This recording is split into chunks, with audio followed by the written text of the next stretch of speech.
जो होने वाला है आपको अगर जब चुभता है ना तब आपको थोड़ा-सा भीतर से लगे कि कुछ ठीक नहीं चल रहा है। मुझे बढ़ना है, मुझे अपनी उन्नति करनी है। उस सोच को आपको पकड़ना सीखना होगा। आप खुद को बाँध के न रखें। बाँध के रखेंगे, ग्रो नहीं कर पाएँगे। इस देश ने जो सिखाया है, भारत देश ने जो सिखाया है, वो यही सिखाया है कि आप मुक्तता के साथ जिए। जो करना है, जो भीतर लगता है वैसे आप करें। बाँध के नहीं रखा। अब वो समय आया है मुक्त होने का, फ्री होने का। सही मायने में कुछ नया बन रहा है, अच्छा बन रहा है, आप उसके भागीदार बनिए। इतिहास में जो महापुरुष करके चले गए, वो चले गए। अब कुछ नया बन रहा है, उसके साक्षी बनिए, उसमें भाग लें, कहीं पर भी, जहाँ पर भी आप हैं। अब जब नया क्यों नहीं बन पा रहा है, इसका पीछे का वजह, कारण यही है कि आप अनुभव नहीं करते हो।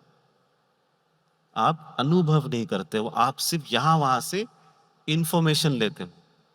यहाँ से पढ़ते हैं, यहाँ से पढ़ते हैं, यहाँ से लेते हैं, वहाँ से लेते हैं, पर खुद का अनुभव नहीं है। और अनुभव के आधार पे कुछ करना मतलब भय। अरे मैं ऐसा करूँगा तो क्या सच में लोगों को पसंद आएगा? ये हो पाएगा? यहाँ पर फिर से आप रुक जाते हैं। जो आपके भीतर जो है, आपको उस आवाज़ को सुनना होगा, उस अनुभव के साथ चलना होगा और आगे बढ़ना होगा, तो सही मायने में कुछ अच्छा नया कर सकते हो। और आप सबको मैं यही बार-बार कहता हूँ कि हम गारंटी देते हैं कि कुछ अच्छा होगा। मैं जब आपके साथ हूँ, तो पूरे शक्ति के साथ हूँ। कोई व्यक्ति आपकी उन्नति को नहीं रोक सकता। हम आपके साथ जुड़ते हैं तो आप और आगे बढ़ते हो। जब तक कि आप समाज के लिए अच्छा करते हो, जन कल्याण का भाव रखते हो। इस अनुभव को पकड़ के चलना, तब एक नया पुस्तक बनेगा। 101 नया पुस्तक आएगा। फिर 101 का फिर और 10 लोग कॉपी कर सकते हैं। तो कोई प्रॉब्लम नहीं, अच्छा है। पर नया कुछ करना सीखिए। भले आपके पास 10 लोग हैं, 15 लोग हैं, 20 लोग हैं, पर नया कुछ कीजिए और उसके लिए खुद के साथ समय बिताइए। Spend time with yourself, understand yourself. खुद को समजिए. स्वतःला समजा की मी कोण आहे, मी कसा आहे, मी कोण आहे ह्यापेक्षा मी कसा आहे. मैं कौन हूं उससे ज्यादा महत्वपूर्ण ये है कि मैं कैसा हूं. मैं कैसा हूं, ये थोड़ा ध्यान से देखिए. मेरे विचार कैसे हैं, मैं क्या करना चाहता हूं, इसको पकड़ना सीखिए. एक आप इसी क्षण में जितना सीखेंगे उसको पकड़िएगा. अगर हम ये रिकॉर्ड करते हैं, वीडियो भी आता है ऑनलाइन, फिर से पढ़िएगा, फिर से सुनिएगा. और ये जो आपको मैं बता रहा हूं, इसको ध्यान में रखिए और इसका आप उपयोग कीजिए. अध्यात्म बहुत सिंपल है, बहुत सरल है. ज्ञान से उसका बोझ मत उठाइए. आप आसपास जो दुनिया में देखते हो, आध्यात्मिक जो संस्थाएं अच्छा भी काम कर रही हैं, पर वो बोझ नहीं बढ़ाना चाहिए आपके ऊपर. हम यहाँ पर आपको मुक्त कर रहे हैं, हम आपको हमारे साथ बांधते नहीं है. हम आपको नहीं बांध रहे हमारे साथ. आपको जो करना है आप कुछ भी कीजिए, बस अपने भीतर सत्य लेकर चलिए, प्रेम लेकर चलिए, और कुछ भी नहीं है. इसके अलावा दूसरा और कुछ भी नहीं है. शुद्ध भाव होगा, परमेश्वर आपके साथ आ जाएंगे. कितना सरल है ना. शुद्ध भाव बस, और किसी की जरूरत नहीं है. लाइफ को सिंपल करना है तो कौन करेगा वो. जब कभी ईश्वर आएंगे तब लाइफ, ईश्वर का अवतार होगा, तब कुछ ऐसा होगा कि सपने में ईश्वर प्रकट होंगे. फिर हम अच्छा होने के लिए, अच्छा व्यक्ति बनने के लिए आपको किसी को मोटिवेट करने की जरूरत है. कोई और आके आपको मोटिवेट करेंगे कि आप अच्छा बनो. क्यों ऐसा, आप खुद से नहीं हो सकते. आप खुद से अच्छा नहीं बन सकते. कोई और अगर बुरा कर रहा है, हम ये भी मान लेते कोई और बुरा कर भी रहा है, मैं कह रहा हूं उसके जीवन से कृपा माइनस हो जाएगी, कृपा निकल जाएगी. जब ईश्वर अपना भंडार खोलेंगे और सबको बाँटेंगे ना, तब आप सबसे पहले आगे रहोगे आप, सबसे आगे रहोगे। ईश्वर की नज़र में उठना सीखो आप, लोगों की नज़रों में नहीं। अच्छा और बुरा सभी प्रकार के लोग आपको बोलते हैं कि आप अच्छे हो कि बुरे हो। ईश्वर की नज़र में आप कैसे हो उसको पकड़िए।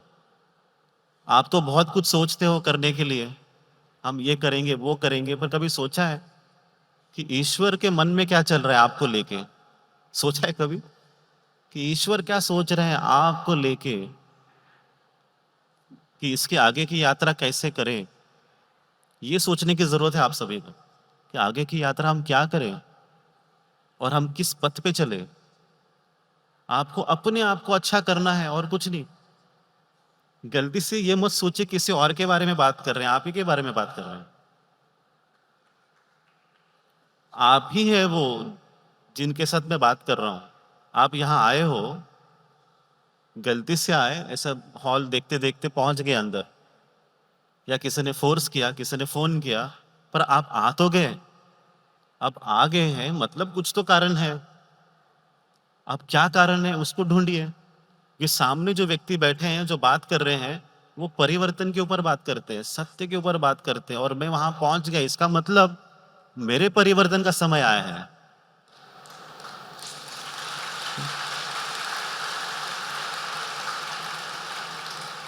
कोई तो चला रहा है दुनिया, आप मानते हो ना? कोई तो चला रहा है, कि पूरी दुनिया आप चला रहे हो।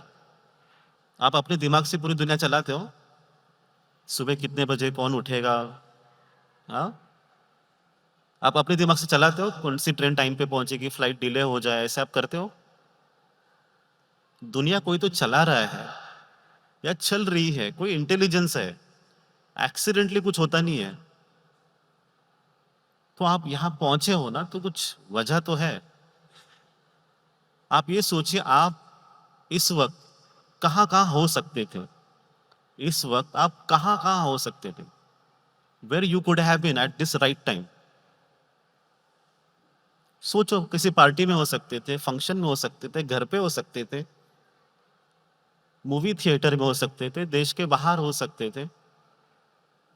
कुछ नहीं तो आप सोए हैं, घर पे पड़े हैं ऐसे, या किसी से विवाद चल रहा है, बहुत कुछ हो सकता था पर वो सब नहीं हुआ और आप यहाँ आ गए। अगर आप यहाँ आए हो, तो कुछ तो है। तो आपका जीवन चला कौन रहा है? समझ में आ रहा है? जो आपके अंदर विचार आते हैं, वो विचार आपके दिमाग में डालता कौन है? कभी सोचा है? आप ऐसे क्यों हैं? ऐसे ही आप क्यों हैं? सोचे हैं कभी? सोच के देखो, आप ऐसे ही क्यों हैं? आपके जीवन की घटना जो चल रही है, परिस्थितियाँ ऐसे किसने बनाई? कौन सोच रहा है मेरे बारे में? और आज का दिन किसने डिज़ाइन किया था मुझे लेके, जिसने मुझे यहाँ पहुँचाया है?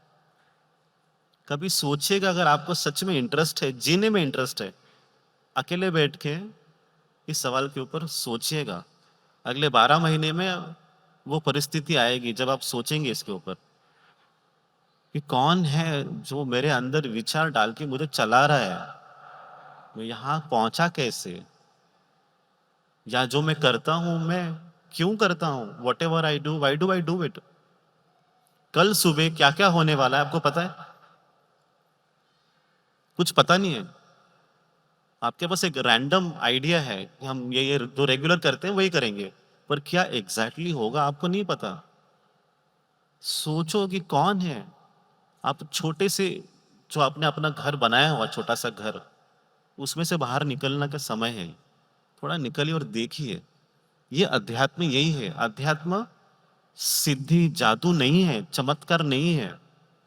अगर आप चमत्कार को समझते अध्यात्म है, तो फिर आप गलत राह पर हैं, गलत समझ है आपकी। चमत्कार अध्यात्म नहीं है। इसको आप अपने दिमाग से निकाल दीजिए। जो आप मैत्रीबोध परिवार के जो लोग हैं, सबको पता है। चमत्कार का अध्यात्म से कोई रिलेशन, संबंध नहीं है। अध्यात्म मतलब अच्छा व्यक्ति बनना।